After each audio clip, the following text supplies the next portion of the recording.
Hey fellas, Frankie Day here. Okay guys, it's Monday. This is my first update build report on my Cold War group build, which is now started. Incidentally, I started on this last night, folks. I got the cockpit all done. I got the side interior shells completely cleaned off and primed and painted Chromate green. Also, the same thing applies to the pilot's cockpit interior detail. Radio operator, and also the flight engineer, and also the crew's bunks. They all have been painted, primed and painted. The cargo floor has been primed and painted. And I got to do some more interior work on the fuselage.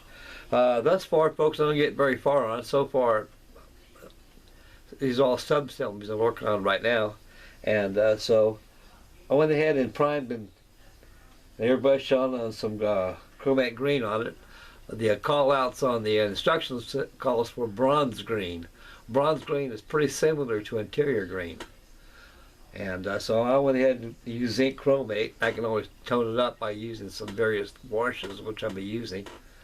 And so after I give the interiors a good wash and everything, and start doing some touch-up painting here and there, and applying some more detail painting and adding the control panel decal on there, which will give a little bit of sprucing up.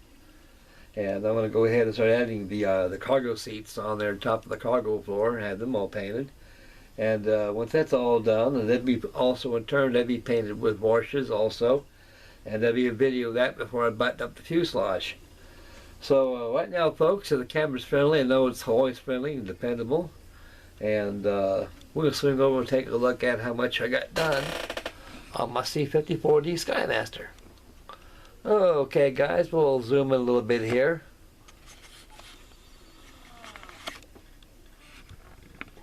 Right here, folks, you got the left and right interior shell halves right there. They haven't been glued together yet because they got to be painted and washed and everything. And before they're actually glued together. And so we're going to take a little close-up here of how much I got done on it, folks. Not very much, though, but I did make some progress. I ain't no hurry on it. Take my time on it. Okay, guys, I'll zoom in the camera a little bit. And right here is the pilot's compartment. I'll tell you one thing, folks. This is very, very, very highly detailed. And as you can see, it's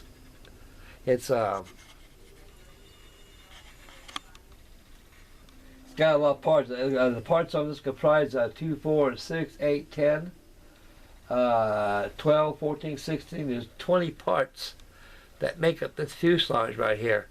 Now, like I say, folks, I already got this thing airbrushed Chromate green already. It's already been primed. So when it dries 24 hours, I'm going to go ahead and give it some various washes, paint the seats dark green. Then I'm going to add my seat belts. I'm going to use masking tape for my seat belts.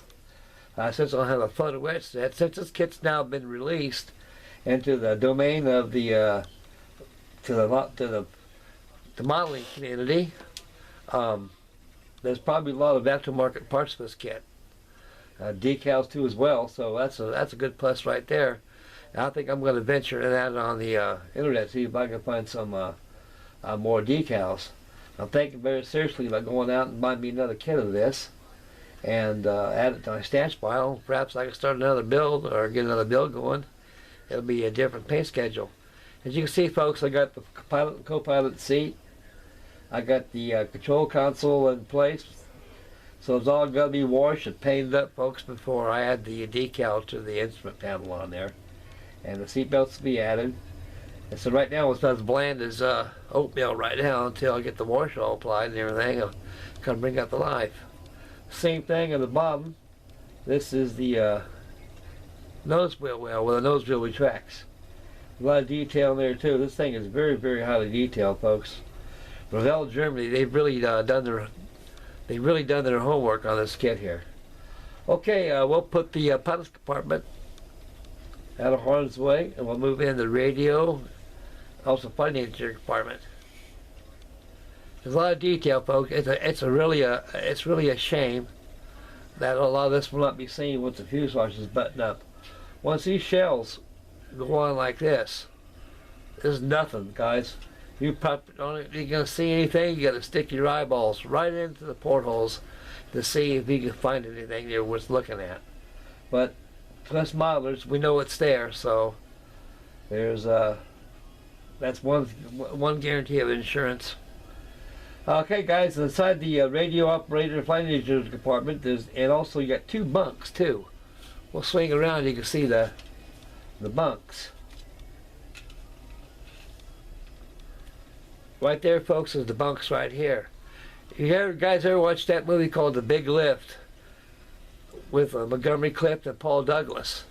It shows old Mac up here sleeping on the top rack, and his buddy down there kicks him up there like that, muster up the crew aft, wake up, we're landing at Tempelhof.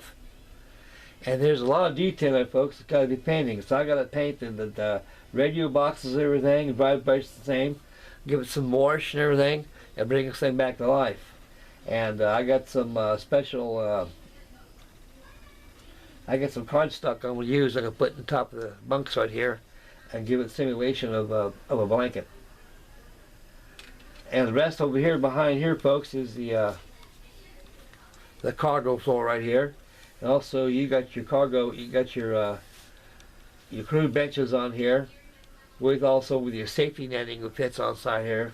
This is all got to be completely washed with several washers to bring it alive. And the bill goes on. That's about as far as I got on this thing, fellas. You know. So right now I'm going to concentrate on get the interior details all painted up before I proceed any further. But the fuselage. So in the next video, fellas, you'll see the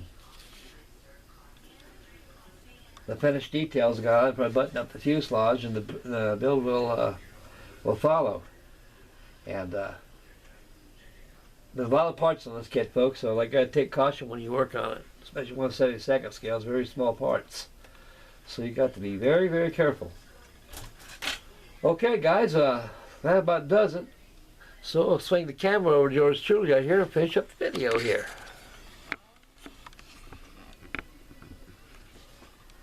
Okay. Alright, guys, that about does it right there. So that's video number 1 of my Cold War group build. And I'd like to thank everybody out there who's participated in this group build. Like I say, I'll take it up to January 1st, 2016. And I'll give you guys plenty of time to finish up on your plate, jump in a couple group builds here and there, and jump on mine when you get a chance. So I'll be jumping on Jake Cutler's Steve. I'll be doing my Dakota while this thing is drying. So before I start the Dakota, I'm going to go ahead and apply the wash on this thing and paint up the details and get it ready prepared for the next video. And also get the rest of the parts on there as well. Okay, guys, that about does it right there. So I should have another video by this Wednesday. It'll be the complete of the interior before I button up the fuselage. And the build will follow, so will the videos. And might be a sneak peek too on the Dakota group build that Jake Cutler has, our Steve. And I probably have an update video of that probably the latter part of the week. Maybe I'll do a sneak preview on it on a Wednesday when I do the my C54 video, part 2. Okay, guys, right now it's time for me to relax. I'm going to let the paint dry, and tomorrow I'll give it the wash and start turning to on the interior of this thing. And that'll be that. And so we'll catch you guys on the next video, so prepare for that one, and we'll catch you guys later. And thanks very much, fellas, for tuning in, and may God bless, and make Mama happy, and please subscribe, and God love you guys. We'll catch you guys in the next video. This is Frankie Day signing off. We'll catch you next video, boys. Stay tuned.